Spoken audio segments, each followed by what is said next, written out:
Hi, I'm John with Generations Family Ministry, and thank you for joining us for this edition of Wise Wednesday. And I'm just here with Bill and Pat Odell to figure out what they did with their family and they're willing to share with us.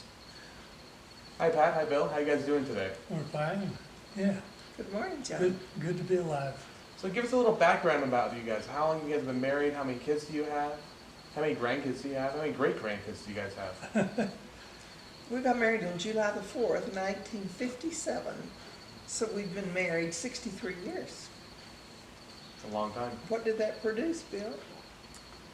It produced 4 children, 3 boys and a girl. It produced 12 grandchildren, and 9 great-grandchildren. So, That's right. 9 or 10. yeah, Quite a legacy, isn't it? it is. I think it's 10 with Crosby.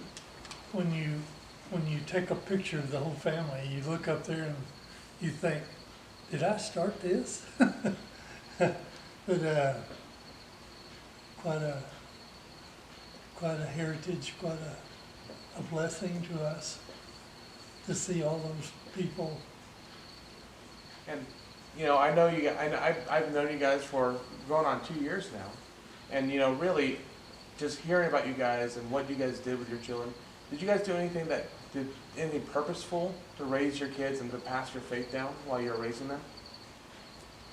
Well, first of all, when I got out of college, got out of the military, started to work, Pat wanted to know if she needed to work, and my answer was, your job is right here at the house, teaching the children, taking care of them, being a mother, and that's really what I believed. And how many kids do you guys have when you guys made that decision? None. None. But we may have had one. Our first one was born when we were about 24, Okay. and I got out of the military and then went to work in 1961, I believe, and so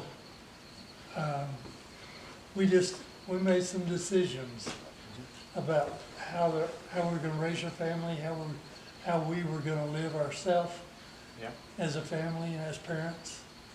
And our life probably is kind of dull and boring to some people, but we really mainly just took the simplicity of how to raise a family that was laid out in the Bible.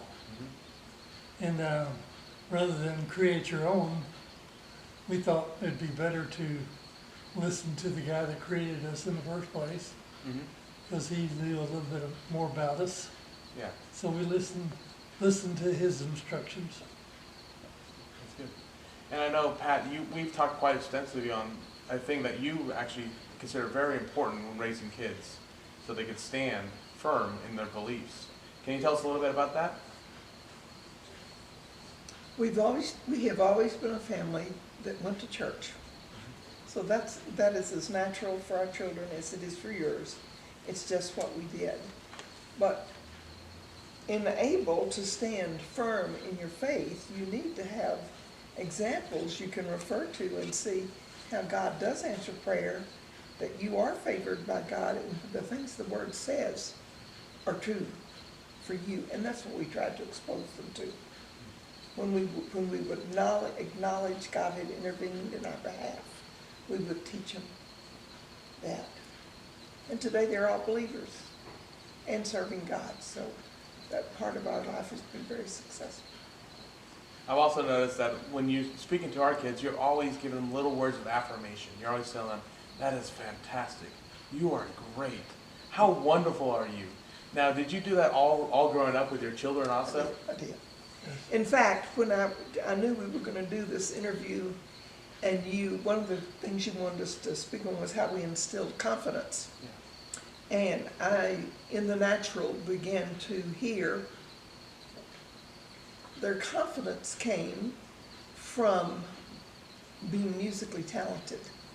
And that we worked real hard on that, even though I wasn't gifted musically I was able to instill confidence in them. But did you guys prioritize your children's spiritual development in their lives over things, say, like sports or school and things like that? Yes.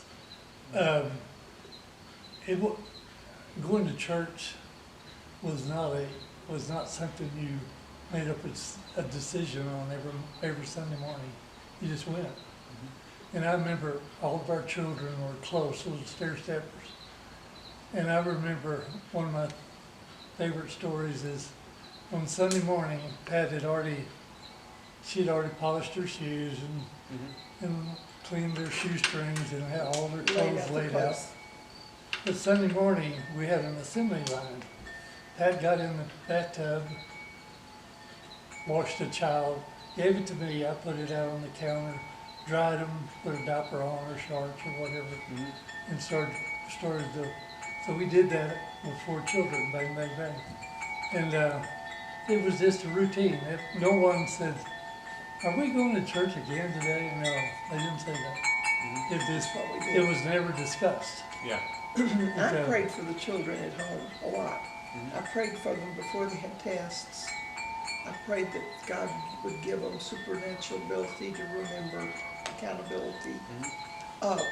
Bible studies at home we did not have. That would have been a good thing. We did not have. Well, if you guys had one piece of advice to give to the families watching this right now, in the midst of raising their children, what would you tell them? I would say, look for the goodness in every child and continue to make them aware that they are special to God, that God has great things for them to do, that they will encounter falls and setbacks, but they are victorious over that, and that does not define them. That's what I would say. And when we did have mild tragedies in our family, we didn't go to pieces. You know, we hopefully dealt with it like Jesus would have dealt with it, very, very calmly, very intimate with us. We tried to be very intimate. That was really the one that instilled so much in our children. Unfortunately, I was working a lot, but Praise the Lord, he was working on it. but That's why I could do that. yeah, I want to say something else, and it's it doesn't have a lot to do with raising children, but in a way it does. And that is tithing, giving to God, giving back, or giving. We determined to tithe. Our story is a little funny because I've made very little money, and you would thought, how in the world could a family, at least of 3, get along with something like that? And I was making $350 a month, and my take home was what, $260 or something. But I told Pat, I said, we're going to tithe on the gross, and I want you to write the church every month a check for $35. And I could just see her seek, how am I going to do it? But, over the years, God has shown his faithfulness. In the little things that we did, he was faithful in all through life. And here we are in Colorado. I've been retired for 23 years. Have a nice home, wonderful living, healthy. And I felt like it all started, at least one factor was that, going back. And he never fails you. Yeah. Amen. No, he doesn't. Yeah. Well, I'd like to thank you guys for your time. I'd like to thank you guys for watching. Be sure to make sure you like us on Facebook and subscribe and follow us on YouTube. And we'll catch you next week for the next edition of Wise Wednesdays. See you all later.